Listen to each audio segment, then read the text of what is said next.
G'day everyone, welcome to another episode of the Bamboo History Podcast. I'm your host Stephen, and for those of you who are new, the Bamboo History Podcast is a podcast about Chinese and East Asian history. Be sure to subscribe to this podcast if this content is right up your alley, and be sure to visit my website and check out my social media content. Those details are in the description box below. Today, we will be going through the naming convention of Chinese emperors. I'm sure that when you read Chinese history, you will see a lot of references to the emperors. But have you ever wondered what these names mean, or what the emperors were called in their day-to-day lives? Well, today you're about to find out. So without further ado, let's get straight into today's episode.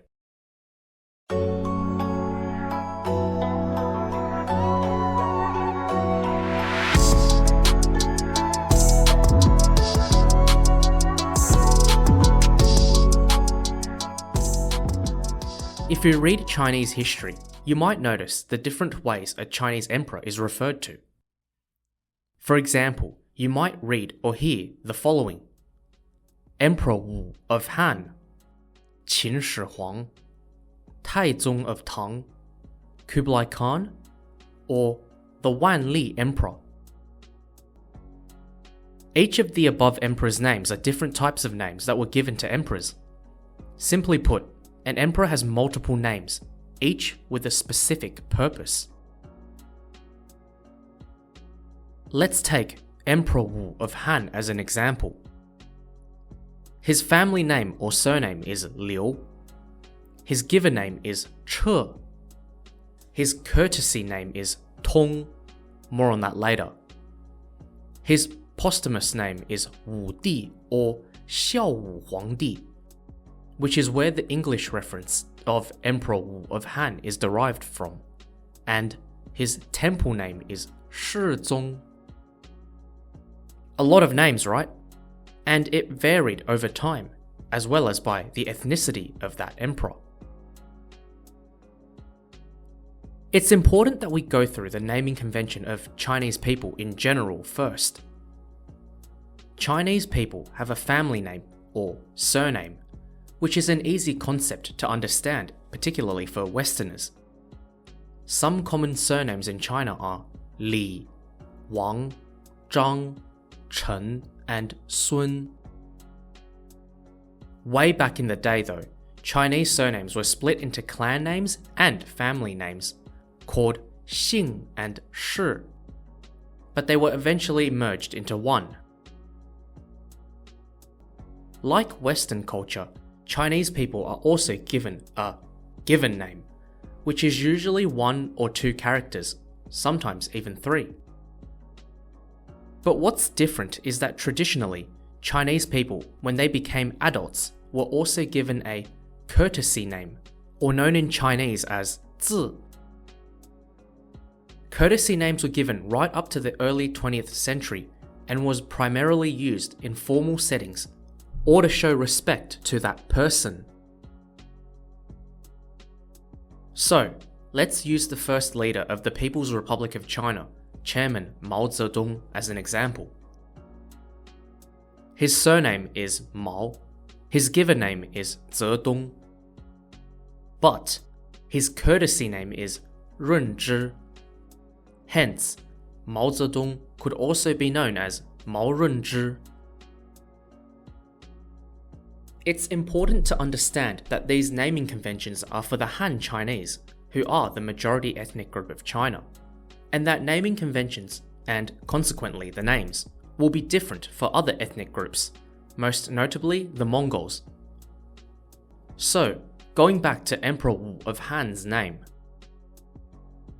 You now know that if he wasn't an emperor and just a commoner, then his name would just be Liu Che, and his full courtesy name would be Liu Tong, bearing in mind that only people with good educational and social standing were given courtesy names. But then what about those other names I talked about for the emperor?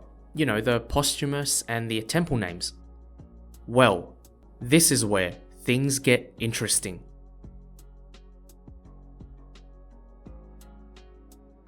ways of referencing emperors was different to that of commoners. Even the way the emperor referred to themselves was different. For example, the word in Chinese for I, as in I am, would be 我. But emperors did not refer to themselves as 我. They would refer to themselves as 朕. So instead of saying 我是, an emperor would say 朕是. If you were a commoner, referencing the emperor was also particular as well. The word for you in Chinese is 你, but you couldn't just say 你 to the emperor, nor could you directly refer to the emperor by their name as well. So you could not just go up to the Emperor Wu of Han and say 刘彻. That would be very rude and you would be very greatly punished. I am saying all of this because if any of you decide to time travel to meet a Chinese emperor, you will need to know how to speak to him or her. There have been many ways to refer to the emperor, and I will tell you the main ones, which are 皇上, 陛下, or 圣上. In terms of their names though, there are three main ones that are reserved for emperors. The first one is 谥号, which is the posthumous name, the 庙号, which is the temple name, and 年号, which is the reign or era name. The posthumous name, as it suggests, is given after the emperor has passed away. Known as 谥号 in Chinese, spelt S-H-I-H-A-O. This name was used to make an assessment of the emperor, to decide whether they were good or bad emperors. For example, a good emperor, such as the Emperor Wu of Han's grandfather, the Emperor Wen of Han, he had a posthumous name of Wen, which means illustrious. On the other hand, the Emperor Yang of Sui, who has been infamously known to have been a despotic ruler, had the posthumous name of Yang, which was given because he wasn't in touch with the people, he didn't respect rules and traditions, and he didn't rule with benevolence. Towards the beginning of Chinese history, posthumous names were short. For example, Wen, Yang, Wu, or Xuan, which are only, one character. But gradually these names got really long as time went on. The Ming Dynasty Emperor, the Wanli Emperor, who reigned almost 1,000 years after Emperor Yang of Sui, he had a posthumous name as follows. 梵天河道折素敦简光文章武安仁旨孝贤皇帝. Whew, that was a mouthful. I mean, this name sounds great and all, but not particularly convenient for historians to use when referring to these emperors. Hence, some emperors have also been referred to by their temple names, which are only 2 characters long. So what is a temple name? The temple name, or 庙号 in Chinese, was another name given to the emperor, again given to them after their death. This name originated during the Shang dynasty, over 3,000 years ago, and the temple name was used by the emperor's descendants to worship the deceased emperor. Early on, only really good emperors were given temple names. However, from the Tang dynasty in the 7th century onwards, pretty much every emperor was given a temple name. Temple names would feature 2 characters. The first character, which was an adjective, was used to best describe the emperor's reign. The second character was either one of 2 characters, either 祖, which was usually reserved for the emperor who founded the new dynasty and a new family line of rulers, or 宗, which was used for all the successive monarchs after the first founding emperor. For example, the founding emperor of the Tang dynasty was Taizu, Tai meaning grand, and Zu because he was the founder of the dynasty, so Taizu meant the grand founder of the dynasty. The Emperor Taizu of Tang's son, however, was also a great ruler, arguably even greater than his father, and so his temple name was Taizong, which means the grand ruler who descended from the founder of the dynasty. It's interesting to note that some people who were never emperors, but were ancestors of emperors, were also given temple names.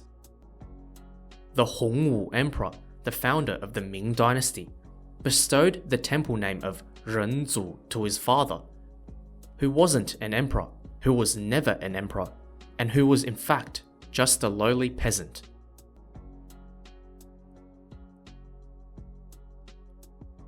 The last type of name that an emperor had, or the historians used to refer to, is an era name or a reign name. Known as Nianhao in Chinese, that's Nianhao. These names were proclaimed by the emperor to record and identify the year. So for example, in the reign of Emperor Wu of Han, his first era name was Jianyuan, which he created in the year 141 BCE, his first year as the emperor. But back then, and in historical texts, rather than identifying the year as 141 BCE, you would identify the year as the first year of the Jianyuan era. This kind of naming system was also adopted in other East Asian countries, the most notable example being Japan. In Japan, they use era names too, which they call Nengo. The current era name of Japan is Reiwa, which began in the year 2019. So, now that it is 2024, it is identified as the 5th year of the Reiwa era. The Reiwa era corresponds with the Japanese Emperor Naruhito's reign, because he ascended the throne in 2019, and the Japanese government declared a new era because of it. Back in China, the Emperor Wu of Han established the use of era names to identify the year, a practice that would continue all the way up to the establishment of the Republic of China in 1912 CE. For a long time, until the Ming dynasty in the 14th century, most emperors would use multiple era names. However, the first emperor of the Ming dynasty, the Hongwu Emperor, established a norm of only having one era name. The era name during his reign was, surprise surprise, Hongwu. Hence, except for one emperor, all the other emperors after the Hongwu Emperor have only used one era name. Hence, all those emperors have been commonly referred to by their era names, rather than by their posthumous or temple names. The Wan Li Emperor is named because the era name during his reign was Wan Li. That one exception, that emperor who has two era names, Ming Shenzong, the reason why he has two era names rather than one is a very interesting topic, which I will definitely cover another day.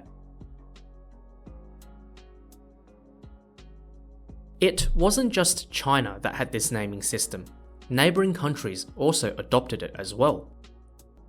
For example, in ancient Korea, in the Joseon dynasty, one of their most famous rulers was Sejong, also known as Sejong the Great. Sejong is in fact the temple name of the monarch. The meaning of Sejong is the ruler of a lifetime.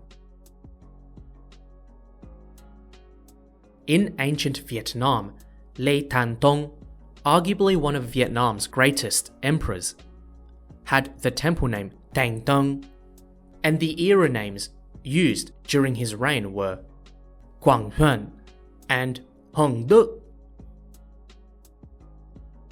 In China, there was also slight variations to this naming system. It's important to know that these naming conventions were Han Chinese conventions, and that it differed slightly for emperors of China that were of another ethnicity. The Mongols ruled China during the Yuan dynasty in the 1300s, and their founding emperor is famously known in the Western world as Kublai Khan. But Kublai Khan had multiple names too, and many of those followed the Han Chinese naming convention. Let's go through his list of names. So his surname, or the clan name, was Borjigin. His given name, Kubilai, or Hubilie in Chinese, is where the name Kublai comes from in Kublai Khan. His posthumous name is pretty long. It's Shengde Shenggong Wenwu Huangdi. His temple name is Shizu. But he also had a Mongolian regnal name, a name dedicated for Mongolian leaders, and that was Setsun Khan. It is interesting to note that some emperors were not given certain names, despite being part of the convention. A famous example is Wu Zetian, China's only female emperor. She has all the other names except for the temple name. I wonder why that's the case. The last emperor of China, Pu Yi, did not receive both a temple name and a posthumous name. He is dead, just to be clear. But when he died, it was the year 1967 CE, and China had already moved on from its imperial days, so these naming conventions were no longer applied to him. I think what all these names show is that emperors were placed in high regard, to the point that they were like gods. The fact that you need a temple name specifically for worship proves just that. So in summary, Chinese people, the commoners, in history, could have up to 3 names: their surname, their given name, and a courtesy name, which was given depending on one's educational or social standing. Emperors would have extra names, most notably the temple and posthumous names, which were given to them once they died. During their lifetime, an emperor would declare an era name to mark the years of rule during his or her time.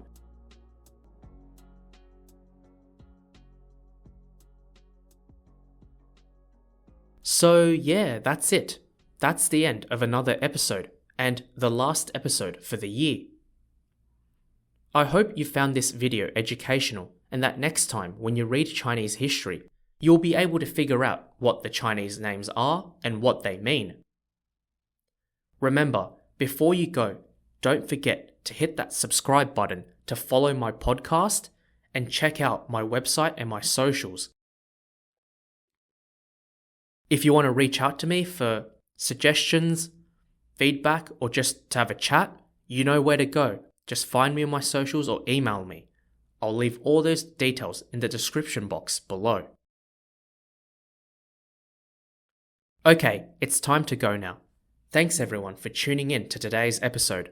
Enjoy the rest of your day or evening, and I'll see you all next time on the Bamboo History Podcast. Bye for now.